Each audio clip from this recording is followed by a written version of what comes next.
What experience do you have in managing a full range of pregnancies, from low-risk to high-risk cases? That's a great question.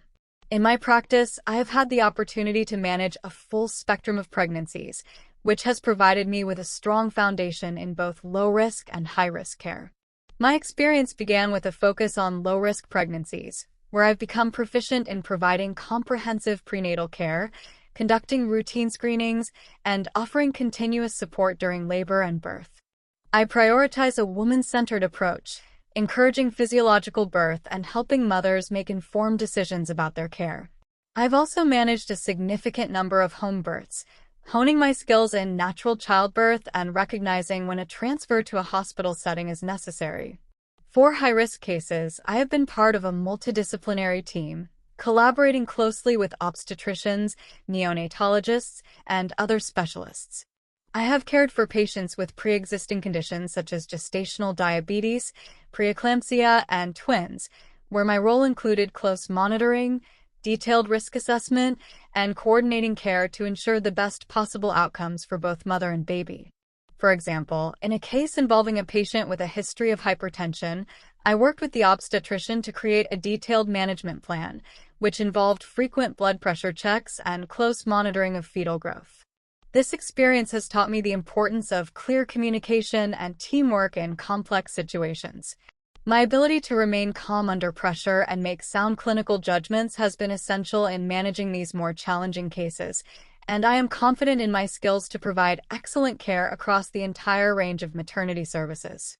Describe your approach to supporting a woman through labor and delivery, both with and without medical intervention.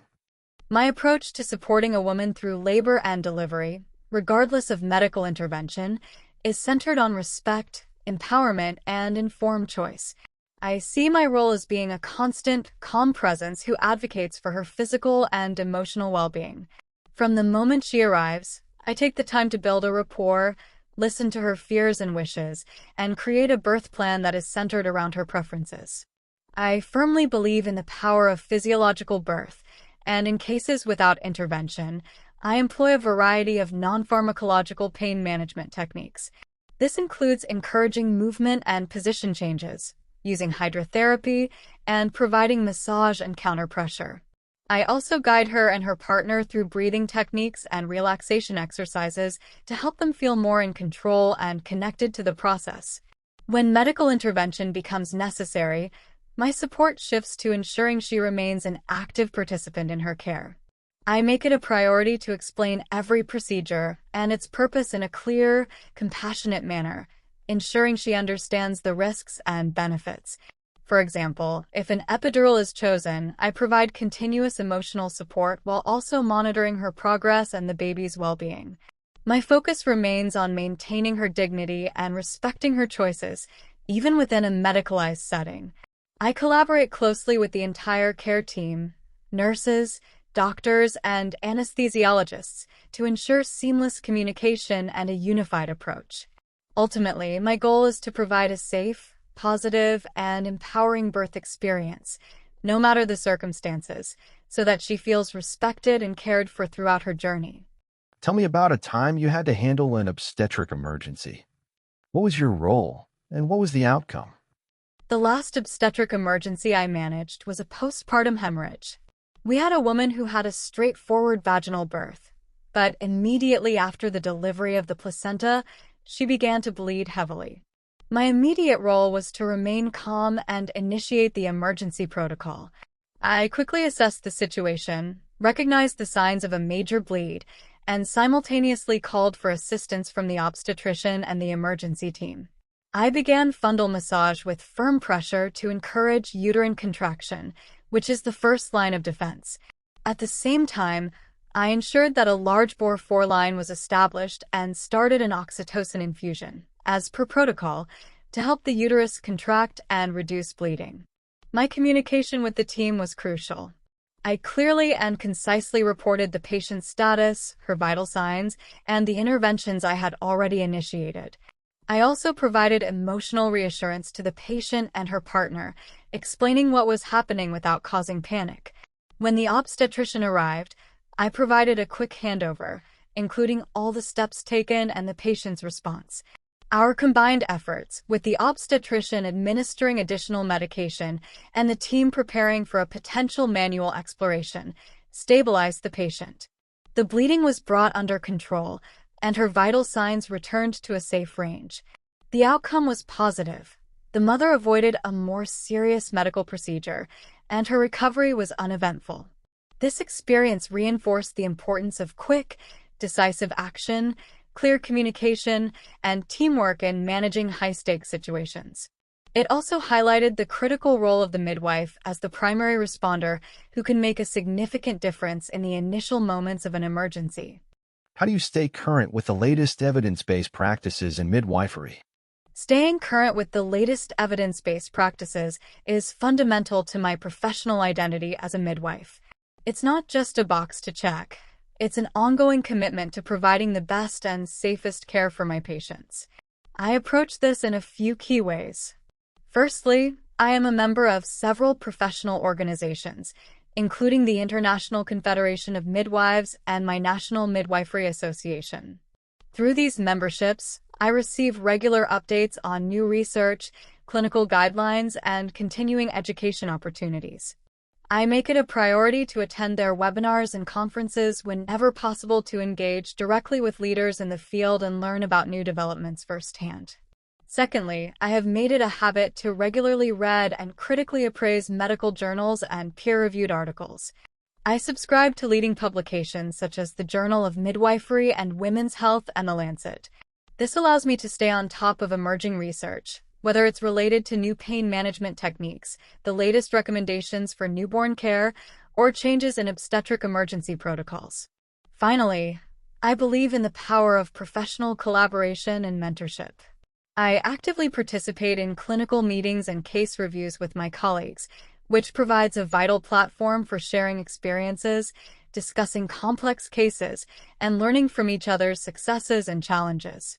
This combination of formal education, independent research, and peer-to-peer learning ensures that my practice is not only current but also compassionate and based on the most robust evidence available.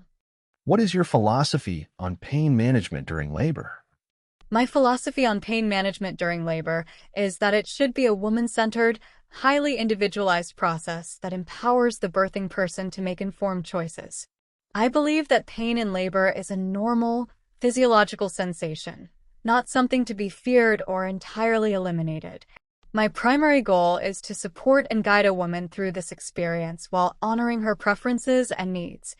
I start by emphasizing the importance of non-pharmacological methods from the outset. I am skilled in a variety of techniques such as hydrotherapy, massage, breathing exercises, and encouraging mobility and position changes.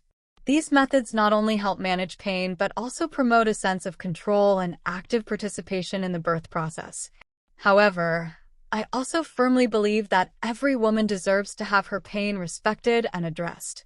If her needs or wishes shift, or if labor becomes more intense, I am a strong advocate for pharmacological options when they are clinically appropriate. My role is to provide clear, unbiased information about the benefits and risks of options like epidurals or nitrous oxide, ensuring she understands what each choice entails for her and her baby. I then work collaboratively with the medical team to ensure her pain is managed effectively and safely. Ultimately, my approach is a blend of respecting the natural process of birth while also being ready and willing to use every tool available to provide comfort and a positive, safe experience. The most important thing is that the woman feels heard, supported, and fully in control of her decisions throughout her journey. How do you establish trust and build a strong rapport with expectant mothers and their families? Establishing trust and building a strong rapport with expectant mothers and their families is at the core of my practice. I believe it all starts with active and empathetic listening. During our initial meeting, my goal is to create a safe space where they feel comfortable sharing their hopes, fears, and any past experiences that may be influencing their current pregnancy. I make a conscious effort to not just hear their words, but to truly understand the emotions behind them. By validating their feelings and showing genuine interest in their journey, I begin to build a foundation of trust. This rapport is then strengthened through transparent and consistent communication. I always explain procedures, test results, and care plans in clear, easy-to-understand language, avoiding medical jargon wherever possible. I encourage them to ask questions and take an active role in their care, emphasizing that we are a team working toward a common goal. I also make it a point to involve the partner or other family members in discussions, as their support is vital. For example, during a prenatal visit, I might demonstrate a comfort measure to the partner so they can use it during labor. This not only empowers the family unit, but also shows that I respect and value their role. This collaborative and respectful approach ensures that by the time of birth, the woman and her family feel confident in my ability to guide them through one of the most significant moments of their lives. Describe how you would handle a disagreement with an obstetrician or another member of the care team. Handling a disagreement with an obstetrician or another member of the care team requires a professional, respectful, and collaborative approach. My first step is always to take a moment to understand their perspective fully. I would listen carefully to their reasoning and the evidence they are presenting, and I would ask clarifying questions to ensure I have a complete picture. I recognize that everyone on the team has the same goal, the best outcome for the mother and baby. Therefore, any disagreement is a clinical difference of opinion, not a personal conflict. Once I have a clear understanding, I would articulate my own professional opinion and rationale, citing the evidence and clinical guidelines that support my position. I would present my case calmly and without emotion, focusing on the facts and what I believe is in the best interest of the patient. For example, if we were in disagreement about the timing of an induction, I would refer to the latest national guidelines and the patient's individual risk factors, rather than simply stating my preference. If we still can't reach an agreement, and the situation is not an immediate emergency, I would suggest escalating the issue to a senior colleague or a supervisor for a third-party review. This ensures patient safety remains the top priority while maintaining a respectful working relationship. Ultimately, my approach is to prioritize the patient's well-being and to foster a collaborative environment where every team member's professional input is valued and considered. How do you provide emotional and psychological support to a woman and her partner during and after childbirth? Providing emotional and psychological support to a woman and her partner is as critical as providing clinical care. My approach is to be a consistent source of calm, empathy, and reassurance throughout their journey. Before labor even begins, I make an effort to understand their hopes and fears, and I address any anxieties they might have about the birth process. During labor, my primary method of support is through continuous presence and active listening. I validate her feelings, whether they are of fear, pain, or exhaustion, and I remind her of her own strength and resilience. I also use simple, encouraging language to keep her focused and to help her feel empowered. I also recognize the importance of the partner's role. They are often feeling a mix of emotions, excitement, anxiety, and a desire to help. I actively involve the partner by teaching them comfort measures, such as providing massage or counter pressure, and by guiding them on how to best support their loved one. After childbirth, the emotional support continues. The postpartum period can be a time of great joy, but also significant vulnerability. I make sure to check in on the emotional well-being of both parents, looking for signs of distress or anxiety. I provide information about normal postpartum recovery and what to expect emotionally, and I connect them with resources for mental health support if they need it. My goal is to ensure they feel heard, respected, and emotionally cared for, so they can begin their new lives as a family with confidence and a positive outlook. Tell me about a time you had to deliver difficult news to a patient. One of the most challenging experiences I've had was delivering difficult news to a patient who had experienced a miscarriage. She was in her first trimester and had come in for a routine checkup, full of excitement. During the ultrasound, it became clear that there was no fetal heartbeat. My immediate role was to maintain my composure while recognizing the profound emotional impact this would have on her. My approach began with ensuring a private, calm environment. I gently placed my hand on her arm to offer a physical connection and said, "I'm so sorry, but I have some difficult news to share." I used clear, empathetic language, avoiding jargon, to explain what the ultrasound showed. I made sure to use phrases like, I can't see a heartbeat rather than clinical terms that might be confusing or cold. After explaining the clinical findings, I paused to give her a moment to absorb the information, which is crucial. I didn't rush to fill the silence. Once she had a chance to react, I shifted my focus to her emotional state. I reassured her that her feelings were valid and that what happened was not her fault. I provided a tissue box and offered to stay with her as long as she needed. We then discussed the next steps, including her options for management, but I made it clear that we could take our time. The key was to provide both clinical information and emotional support, ensuring she felt cared for and not alone. I also provided her with resources for grief counseling and support groups, ensuring her care extended beyond the immediate clinical setting. This experience taught me the profound importance of compassion, patience, and clear communication in the most vulnerable moments of a woman's life. A patient is 41 weeks pregnant and is concerned about being overdue. What would be your counsel to her? When a patient at 41 weeks is concerned about being overdue, my approach is to provide reassuring and evidence-based counsel. First, I would validate her feelings of anxiety and impatience. It's completely normal to be feeling ready to meet your baby and to worry when the due date has passed. I would begin by explaining that the due date is actually a range and that only a small percentage of babies are born on that exact day. A full-term pregnancy can last anywhere from 37 to 42 weeks, and her body and baby are simply taking the time they need. Next, I would provide her with a detailed explanation of the benefits of waiting for labor to begin naturally. I would discuss how spontaneous labor is often associated with fewer interventions and a smoother birth experience. We would then review her and the baby's health to ensure that waiting is safe. We would check the baby's position, assess the cervical readiness, and discuss the plan for monitoring. This might include scheduling a non-stress test or a biophysical profile to check the baby's well-being. Finally, I would outline the options for induction if she chose not to wait, or if there were any clinical reasons to intervene. I would explain each method in a way that she understands the benefits and risks, ensuring she feels fully informed and in control of the decision-making process. I would end the conversation by reassuring her that we will continue to monitor her and the baby closely, and that we will make a plan together that she feels comfortable with every step of the way. You notice a sudden change in a fetal heart rate during labor. What are your immediate actions? My immediate actions when I notice a sudden change in fetal heart rate are guided by a clear, systematic approach to ensure the safety of both the mother and the baby. The first thing I would do is remain calm and acknowledge the change. I would immediately assess the situation by looking for any potential contributing factors, such as the mother's position, recent medication, or her vital signs.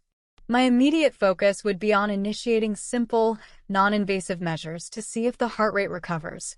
I would ask the mother to change her position, as this can often alleviate cord compression and improve blood flow to the placenta. For instance, I would have her move to her side or on her hands and knees.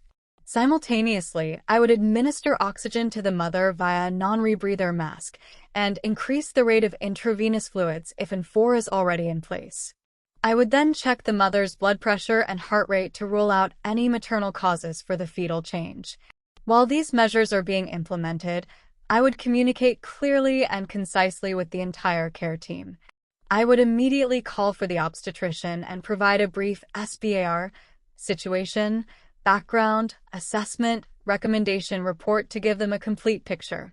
My role is to act as a crucial link between the patient and the physician, providing all necessary information so that a quick and informed decision can be made. My goal is to stabilize the fetal heart rate and prepare for any further interventions that may be necessary, all while providing calm reassurance to the patient and her partner. This systematic approach ensures that I can respond effectively and prioritize the safety of the patient under pressure. How do you balance patient autonomy with ensuring safety for both the mother and the baby? Balancing patient autonomy with safety is a central and delicate aspect of my practice. My approach is founded on the principle of informed consent, which goes far beyond simply having a patient sign a form. It's about creating an open dialogue where I can empower the woman to make her own decisions by providing her with all the information she needs in a way that is clear and easy to understand. I start by presenting all the available options, discussing the benefits, risks, and alternatives of each one. For instance, if a woman is considering a home birth but has a medical history that suggests a higher risk, I wouldn't simply say no. Instead, I would explain the potential risks associated with her specific condition and the benefits of giving birth in a hospital setting, such as immediate access to specialized care should an emergency arise. This conversation is a collaborative process. I listen carefully to her questions and concerns and address them without judgment, ensuring her preferences are heard and respected. If her decision conflicts with what I believe to be the safest option, I don't resort to coercion.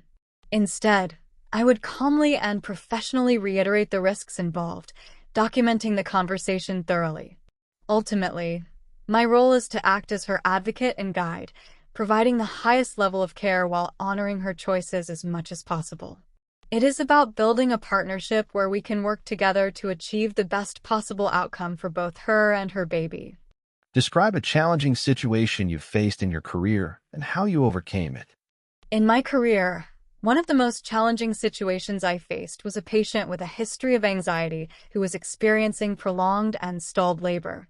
She was becoming increasingly distressed, which was in turn impacting the progress of her labor. The clinical team, including the obstetrician, was beginning to recommend interventions, which was causing the patient even more panic, as she had expressed a strong desire for a non-interventional birth. My role became one of managing both the clinical and emotional aspects of the situation. I knew that addressing her anxiety was key to getting her labor back on track. I took a few minutes to have a quiet, one-on-one conversation with her. I validated her feelings of fear and frustration, reassuring her that her body was doing what it needed to do, but that sometimes a little extra help is needed. I explained the medical recommendations, not as a failure of her body, but as a tool to help her achieve her ultimate goal of a safe delivery. I used simple, non-technical language to explain what was happening and what we could do to help.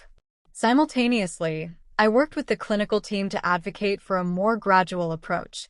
Instead of immediately moving to stronger interventions, I suggested we try a more gentle method, such as a low-dose oxytocin drip, while also using non-pharmacological comfort measures.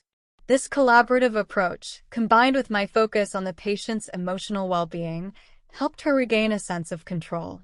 She calmed down, her body responded to the gentle augmentation, and she was able to have a vaginal birth with minimal intervention.